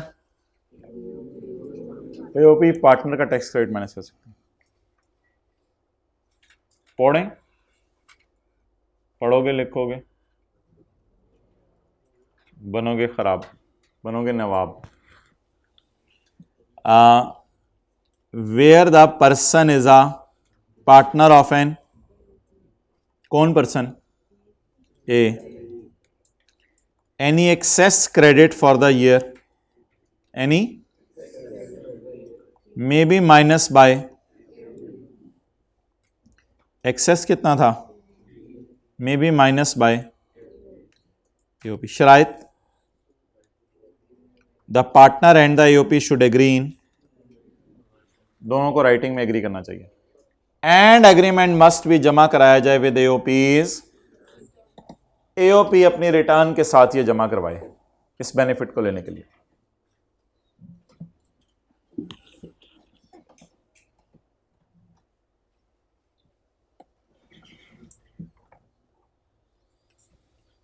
होमवर्क में आपको एक सवाल देना था, लेकिन अब मैं सोच रहा हूं कि उसको करवा देता हूं। चैप्टर 18 का क्वेश्चन 20, बिजनेस के न्यूमेरिकल साथ साथ करते रहें जरा। चैप्टर 18 का क्वेश्चन 20,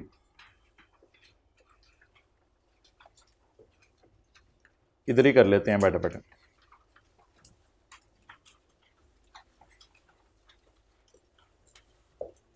भाई व्हाइट बोर्ड मिटाना, ब्लैक कैप, व्हाइट बोर्ड मिटाना।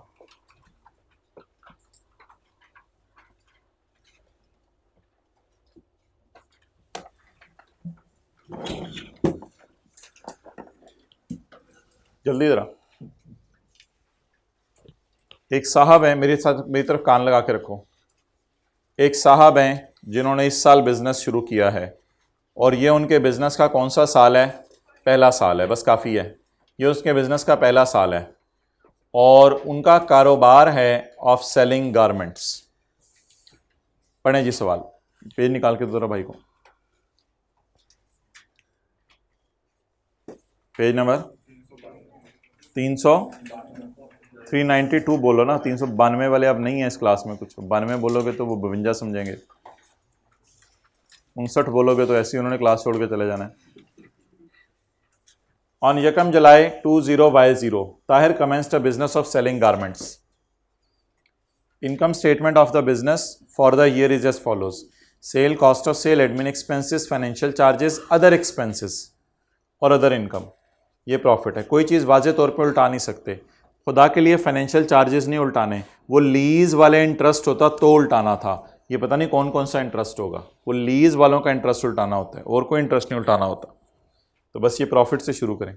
1057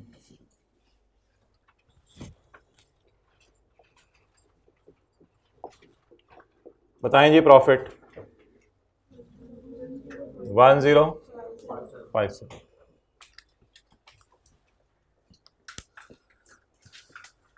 बिला वजह इंटरेस्ट नहीं उल्टाना होता, अनलेस के लिखा हो ये लीज्ड एसेट का इंटरेस्ट है। इस साल उसने एक, मेरे ख्याल से ना समझने पे आज फोकस करें, नोट साथ साथ रहने दें, एंड पे तस्वीर खींच लीजिएगा। इस साल उसने एक यूज्ड मशीनरी खरीदी है फ्रॉम चाइना से, वैल्यूइंग 15 लाख, जिसकी वैल्यू 15 लाख है। Depreciation eight 15% was charge on machinery for the पूरा साल। वैसे पूरा साल तो इस्तेमाल नहीं हुआ, 11.5 महीने इस्तेमाल हुआ है, लेकिन ठीक है पूरे साल की उसने चार्ज कर दिया, हमें क्या। And is included in cost of sale. तो मुझे ये लग रहा है कि कॉस्ट ऑफ सेल में मशीन की डेप्रिसिएशन पड़ी है। आपको भी लग रहा है ये कौन सी वाली डेप्रिसिएशन है? अकाउंटिंग वालों की। ये कौन सी वाली डेप्रिसिएशन है? अकाउंटिंग वालों की डेप्रिसिएशन है, क्योंकि जो डेप्रिसिएशन कॉस्ट ऑफ सेल में पड़ी होगी वो अकाउंटिंग वालों की होगी। इसे जरा उल्टाएं, 15 लाख जरा 15% करके। अकाउंटिंग वालों की डेप्रिसिएशन उल्टा दें।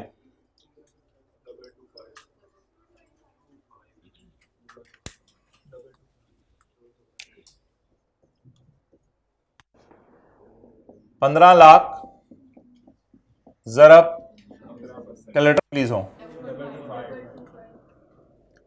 अकाउंटिंग वालों की डेप्रिसिएशन उल्टा के हमें क्या करना चाहिए? टैक्स वालों का इनिशियल अलाउंस और टैक्स वालों की डेप्रिसिएशन, ये दोनों चीजें माइनस करेंगे। इनिशियल अलाउंस क्यों माइनस करेंगे? मशीनरी तो यूज्ड है, हाँ इंपोर्ट हुई भी है, चाइना से आई हुई है। अगर पाकिस्तान से होती तो फिर नहीं। यूज्ड मशीन लिखा हुआ है ना, लेकिन फिर भी करेंगे क्योंकि चाइना से आई हुई है, हमारे लिए तो नहीं है ना पाकिस्तान में। तो माइनस करें, मैं ऐड लेस साथ साथ ही कर रहा हूं आज, इस तरह भी चलता है। कॉस्ट 15 लाख, इनिशियल हाउस का रेट शायद याद हो आपको 375, और क्या माइनस करूं, लेकिन प्लीज ये जरा ध्यान रखिएगा 1500 माइनस 375 रुपए निकालनी है डेप्रिसिएशन। बिल्डिंग के लिए 10, कंप्यूटर के लिए 30, बाकी सबके लिए 15%।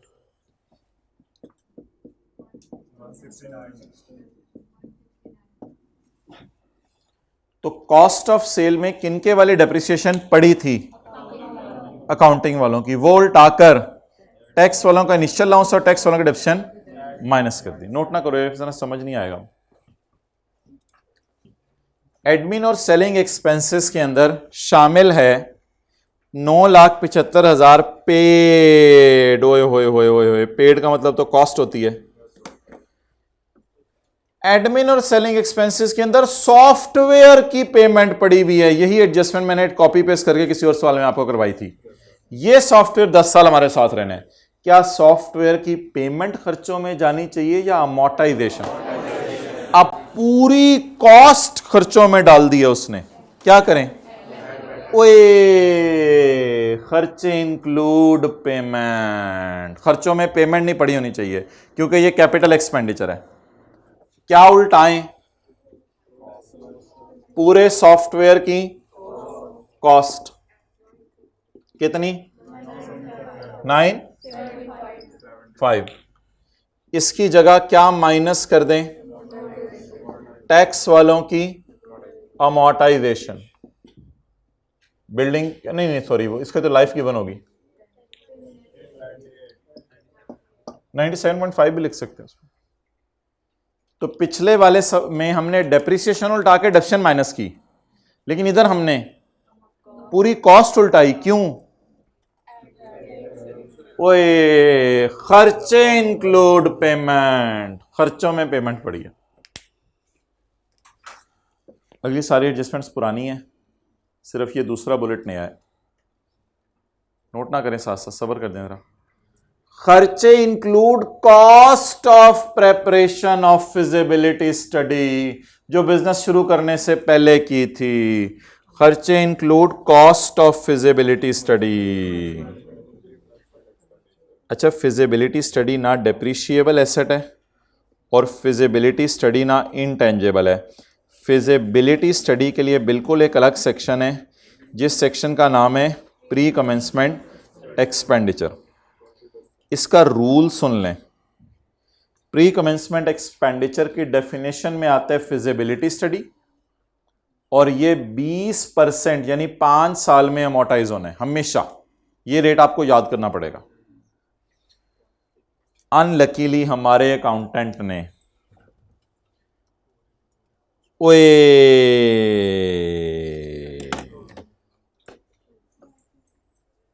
मैंने आपको कहा उल्टाना वो होता है जो पड़ा हुआ है। पड़ी क्या हुई है गलती से? पूरी कॉस्ट खर्चों में डाल दी, तो प्रॉफिट तक पहुंचते हुए क्या माइनस हो गई? इस तरह हाथ करें, प्रॉफिट तक पहुंचते हुए क्या माइनस हो गई? पूरी कॉस्ट। 2 ऊंट पकड़ लें, इतना हाथ खोलें, तो प्रॉफिट तक पहुंचते हुए क्या माइनस हो गई? ये तो सॉफ्टवेयर टाइप एडजस्टमेंट है 100%। कॉस्ट उल्टा दें, कॉस्ट उल्टा दें। फिजिबिलिटी स्टडी की कॉस्ट, कॉस्ट उल्टा दें। कितनी? इसकी जगह टैक्स वाले क्या माइनस करने देंगे? Amortisation as per section 25। ये रेट याद रखना है 20%। ठीक, कितना हो गया?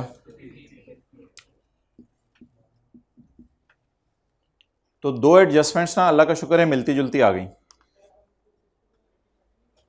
ना, वो साइंस है ना मारनी। तो सादा सादा काम करो, उल्टाओ और फिर रिकॉर्ड करो। पूरी सॉफ्टवेयर की कॉस्ट पड़ी हुई थी खर्चों में, और पूरी फिजिबिलिटी स्टडी की कॉस्ट पड़ी हुई थी। दोनों को उल्टाकर इनकी अमोर्टाइजेशन माइनस कर दी।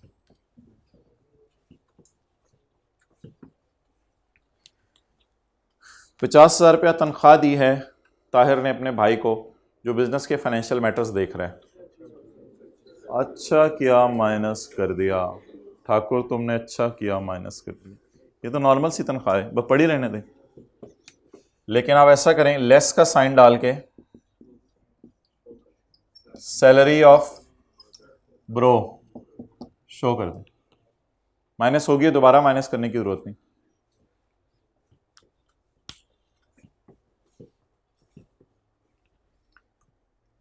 फाइनेंशियल चार्जेस में 80,000 का लीज वाले का इंटरेस्ट पड़ा है, तो अकाउंटिंग वालों ने इंटरेस्ट रिकॉर्ड कर लिया होगा। गाड़ी की कॉस्ट 13 लाख है। अकाउंटिंग वालों ने एडमिन एक्सपेंसेस में डेप्रिसिएशन डाली हुई है, और अकाउंटिंग वालों ने फाइनेंशियल चार्जेस में 80 डाला हुआ है। जो डला हुआ है इंक्लूड अकाउंटिंग डेप्रिसिएशन और इंटरेस्ट उल्टाकर लीज रेंटल। लेकिन लीज रेंटल नहीं खर्चों में डाले हुए। एक दो बच्चे बोले थे लीज रेंटल भी अकाउंटिंग वालों ने खर्चों में डाले हुए, कहीं नहीं लिखा हुआ। वो कह रहे लीज रेंटल पे किए हैं मैंने। तो अकाउंटिंग वाले क्या रिकॉर्ड कर चुके होंगे? डेप्रिसिएशन, इंटरेस्ट, और टैक्स वाले कहेंगे ये दोनों उल्टा दो, इसकी जगह क्या माइनस कर दो? Lease rental. ये लीज के बारे में तो पक्की ठक्की बात है, हमेशा याद रख लें। अकाउंटिंग वालों के डेप्शन उल्टाएं और अकाउंटिंग वालों का इंटरेस्ट, और माइनस 384। बस अब मैं लिख नहीं रहा साइडों पे, इतना तो आपको पता ही है चीजें। इन दोनों को उल्टा के ये लेस कर दूं। जिस किसी की क्लास है किसी और कॉलेज में वो जा सकता है। 2-3 मिनट मुझे और लगेंगे, मैं 0.4 करवा दूं, फिर ये ऑनलाइन ले लीजिएगा, यूट्यूब पे लेक्चर अपलोड होगा। ओके यार, हद हो गई, बीच में टेस्ट से दिखाने लग जाते हो तुम। अदर एक्सपेंसेस में इंक्लूड है running and maintenance expenses of गाड़ी। अंदर की बात यह है कि गाड़ी 20% घर के कामों में इस्तेमाल हो रही है।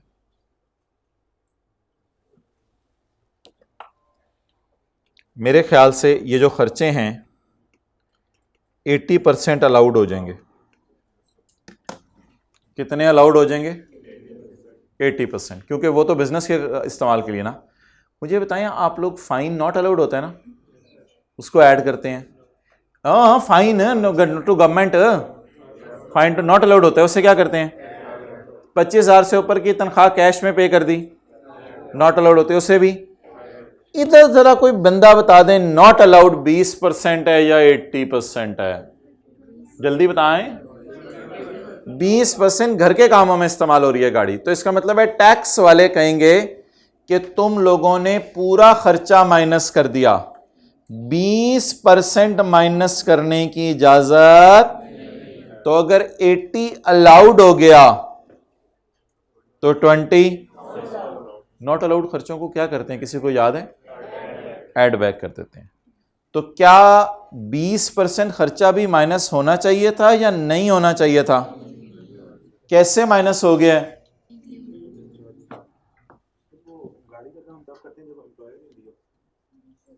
क्या मतलब? नहीं, वो तो सैलरी के चैप्टर में था। अभी तो मेरे ख्याल से ताहिर का बिजनेस है गारमेंट्स का, तो इसने गाड़ी ली होगी जिस पे गारमेंट्स बनाने के लिए रॉ मटेरियल ख़रीदता भी होगा और गारमेंट्स बेचने के लिए उस गाड़ी पे लोगों के घरों में भी जाता होगा। तो अगर गाड़ी बिज़नेस में इस्तेमाल हो रही है तो ये तो ताहिर की अपनी गाड़ी है जो उसके अपने बिज़नेस में इस्तेमाल हो रही है। तो गाड़ी के ख़र्चे तो नॉर्मल तरीके से माइनस करने की इजाज़त है। ये गाड़ी इस पर्पज़ के लिए यूज़ करा होगा और बिज़नेस के लिए गाड़ी इस्तेमाल कर रहा है, तो बस ख़र्चा माइनस करने की इजाज़त है। 80%, 20% माइनस करने की इजाज़त नहीं। बाकी अगर ताहिर अपने एम्प्लॉय को गाड़ी दे दे तो भी यही ट्रीटमेंट होगा कि ताहिर अपने एम्प्लॉय को गाड़ी देगा, एम्प्लॉय कहेगा इस पर मैं थोड़े से दफ्तर के काम कर रहा हूँ, थोड़े से घर के काम, तो ऑब्वियसली फिर बिज़नेस का ख़र्चा नहीं होगा। तो इसी तरह की बात है। अब वो सवाल लेके आना, मैं बता दूंगा उसमें क्या था। सवाल लेके आओगे तो पता चलेगा किस सवाल की आप बात कर रहे हो। ये वाला सवाल तो सादा सा है। इस सवाल में अगर कोई मसला है तो पूछें। ताहिर के पास एक गाड़ी होगी जिसको वो 80% कपड़े बेचने के लिए इस्तेमाल करता होगा 20%, घर के लिए। सेक्शन 21 का एच कहता है कि बिजनेस में घर के खर्चे माइनस करने की इजाज़त हो गए हैं तो बस पर्सनल एक्सपेंडिचर है। जैसे बीना सिकंदर वाले सवाल में लिखा हुआ था कि उसके दफ्तर के खर्चे भी हैं, ऊपर घर भी है, तो घर के खर्चे हमने नॉट अलाउड कर दिए थे, तो ये घर का खर्चा है, इसका नॉट अलाउड। बिजनेस के खर्चों में तो गाड़ी के खर्चे नहीं आने चाहिए घर के। तो नॉट अलाउड बोलें कितना है? 295 का 20% नॉट अलाउड। तो नॉट अलाउड खर्चों का एड बैक कर देते हैं। भाईजान provision for bad debt minus करने की इजाजत नहीं है, आपको बताया हुआ। इसकी जगह क्या माइनस करने की इजाजत है? Actual bad debt. तो provision for bad debt minus हो गया हुआ है, इसे क्या कर दें? कितना? 25 1775। अच्छा, ये सवाल 80-90% हो जाना था अगर मैं ना करवाता तो। जरा हाथ खड़ा करके बताएं, 80-90% सारा हो जाना था। चलें, ये तो बहुत अच्छा हो गया। ये तो मैं देता तो पता चलता, लेकिन हो जाना था, फिर भी खैर है। अच्छा, अब 2 एडजस्टमेंट्स हैं, वो आपने घर से करके लानी है। पता नहीं 5 साल बाद यूएई से पाकिस्तान वापस आया, ये क्यों लिखा हुआ है, शायद आपको याद हो। 5 साल बाद, 5 साल से यूएई या पाकिस्तान वापस आ गया है। और एक को इसने फादर से प्लॉट ख़रीदा था, अब वो प्लॉट इसने बेच दिया है। पता नहीं प्लॉट का बेचना किस चैप्टर में है, शायद आपको याद हो। तो कैमरा इधर कर दो, ये तस्वीर खींच लें।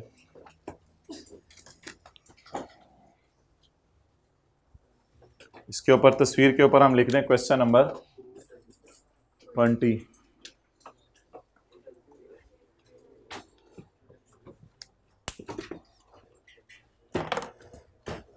चलो भाई, टेस्ट बांटना शुरू करें।